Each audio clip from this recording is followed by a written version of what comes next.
What is up, guys? So I've got a very nice set of replays for you here today. This is going to be my Invoked Windwitch build, and it's against a Burning Abyss, Phantom Knight Burning Abyss deck.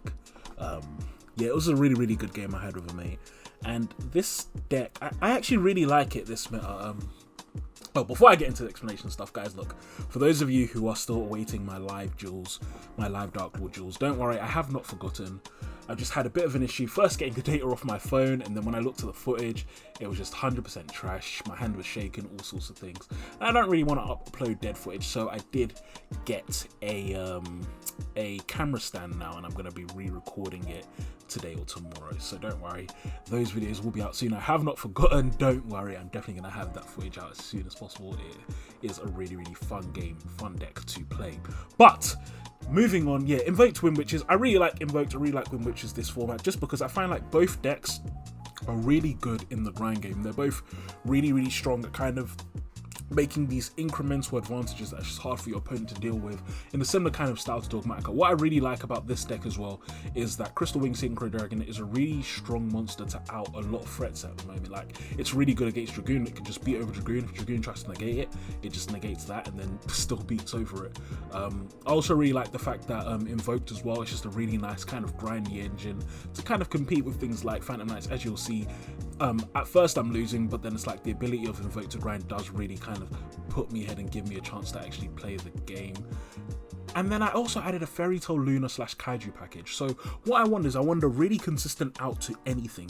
One of the problems I'm finding in this format is that you're having cards like Winder, people are playing things like Wind. So you've got one side of the format which is like control with Eldritch and Dogmatic and stuff, and another side of the format which is crazy combo that puts 16 cards on the board and then you just can't deal with it. And I needed something that can consistently out both, and so I decided to main deck both 3 Fairy Tale Luna and 3 Godala, the Mystery Dust Kaiju. So the reason why it's Godala I've chosen is just because I'm playing the Wind Witches, which means that if I end up locked into wins, I still can use it to tribute over their monsters. And as you can see here, I easily out his Falcon just by drawing the Godala. I could have actually gone for the Luna to keep tributing stuff, but I didn't think I needed to at this stage. I thought it would make more sense to actually just go for the Orgo-80s. But actually, you're going to see here, I think he actually ends up OTKing me here because I didn't realize, but every single Phantom Knight trap is basically like a monster reborn, so he just gets insane amounts of pluses here and just OTKs me. It completely threw me off guard and I did not realize, so unfortunately ended up dying here. But yeah, no, I still really do like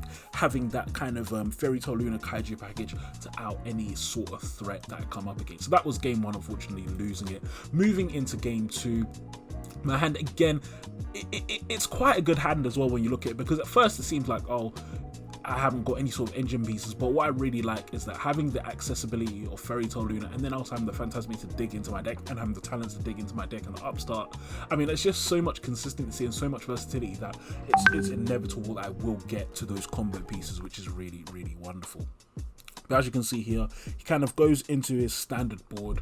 Unfortunately, I think he does make a little bit of a mistake in his combo here and adds to hand instead of sending to grave.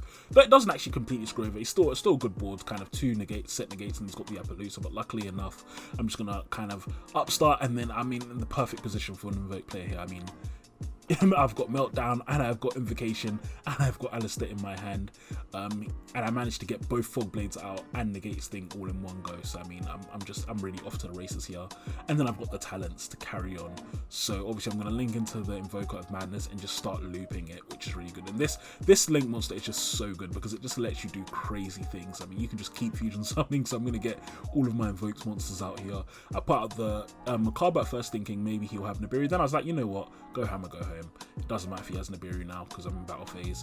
And then I just managed to nicely OT game here again. But really, one of the things about Phantom Knights which I don't realize is that their grind is just nuts. I mean, I knew it was good before, but really and truly after playing against it again, I really recognized just how good this deck is in the grind. I mean, it can just do so much. So we're going to go into game 3 again.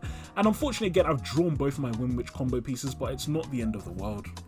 He also unfortunately bricks and draws his Red Eyes pieces. So I'm just going to take that. And then again, I'm going to go for that kind of Invoker of Madness loop. And what I want to do here is, what's good about Burning Abyss Phantom Knight is that it is one of those old style decks that Raging is really good against. Raging is a great card, it's just that a lot of cards can't be targeted, which is, I'd say, the biggest thing that holds it back. But that Book of Moon effect is really strong. So first I'm going to go into Kaliga. I think obviously he's going to think that I'm going to be leaving Kaliga on the board, but Kaliga is definitely not going to be my end board anyway. I didn't want to leave Kaliga. What I really want to go into is that Orgo 80s, because Orgo 80s plus Raging really puts him in an awkward position where no matter what he puts on field, it's either going to get popped or it's going to get flipped, which means it's going to be very hard for him to ever link up into a monster, which puts me in a great position. So he's going to crash his Rhino Warrior to try and bring something out. He casts the Skarma in phase and hopefully try and play for next turn. But I mean, I've got all sorts of Nigel the Veiler for turn as well, which means the tour guide which he searched is definitely not going to get its effects. As you can see there, I make a huge mistake and accidentally flip my own Raging, which was a big error.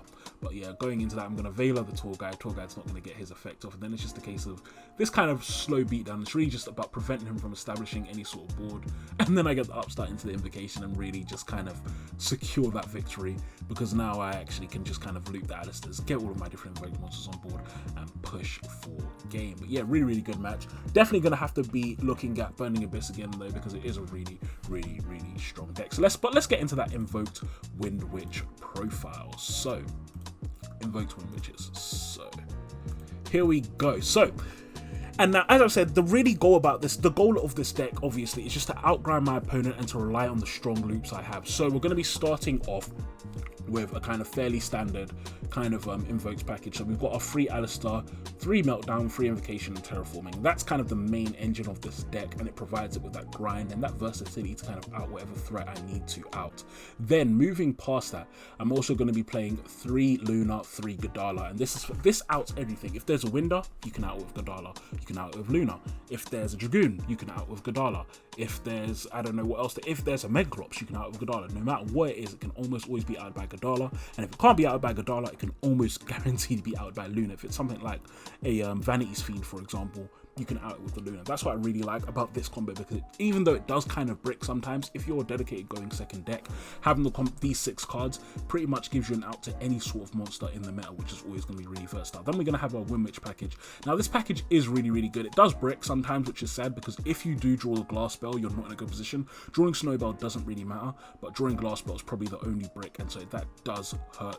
That's why some people do play kind of 3-2-1 instead of playing 3-1-1. But I'm trying to go for ultimate consistency. I know most of the time I'm not going to be drawing that one card, so I don't mind having that in my deck. But yeah, gives me another kind of route to winning the game, because now I have Crystal Wing, Synchro Dragon as my OTK kind of engine, and then the rest of the deck is just kind of hand traps and board breakers. So I'm obviously going to be playing the Gamma package and the Imperm package, the best hand traps in the format. Tactical Talents, another one of the best cards in the format. I mean, this card, everything about it is insane. Every effect on it is just so good to resolve, and it's just a really good card for your deck. You've got the 3 Forbidden Droplet. What's amazing about this deck is it generates so many free resources. So if you draw a Driver, or if you draw one of your random Windwitches, then it's really good to kind of send to grave with your Droplet to negate cards. Luna searches itself and bounces itself to hand, so again, more fodder for your Droplet. I mean, it's just a really good card to have. I'm going to be playing 3 Veiler as well, just because it's good hand trap. This could be replaced with Ash, but I generally like Veiler right now, just because it does stop that Predaplant, Verte, Anaconda. Playing the 1 Mind Control. Mind Control is a really good card as well, because it allows us to get into our Invoker of Madness and do some sick combos that our opponent can't deal with.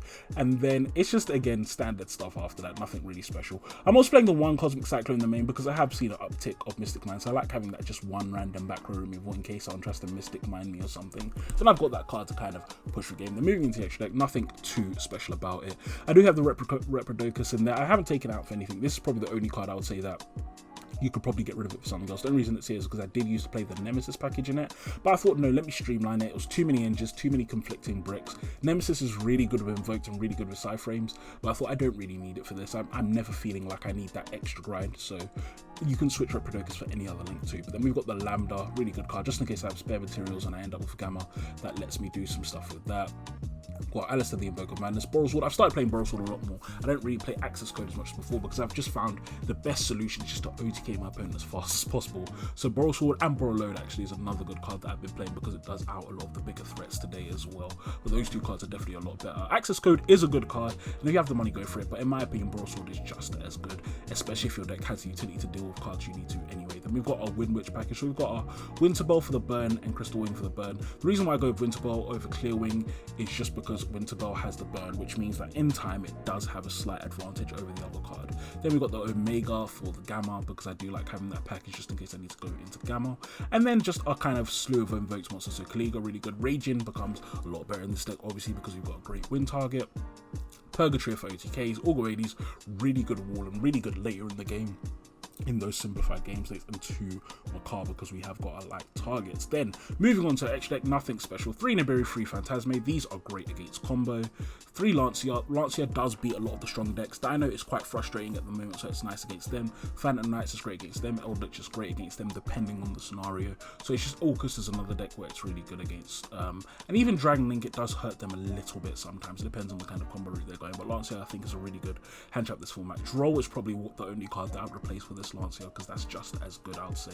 Then we've got the 3 Lightning Storm and E3 evenly matched for back row decks. But guys, that is my Windwitch Invoke deck. Definitely try it out. I do think Windwitch Invoked is going to be really, really potent this format and a good kind of alternative to the regular Dogmatica Invoke. So guys, if you enjoyed this, make sure to leave a like, comment and subscribe, and I will talk to you all soon. Peace.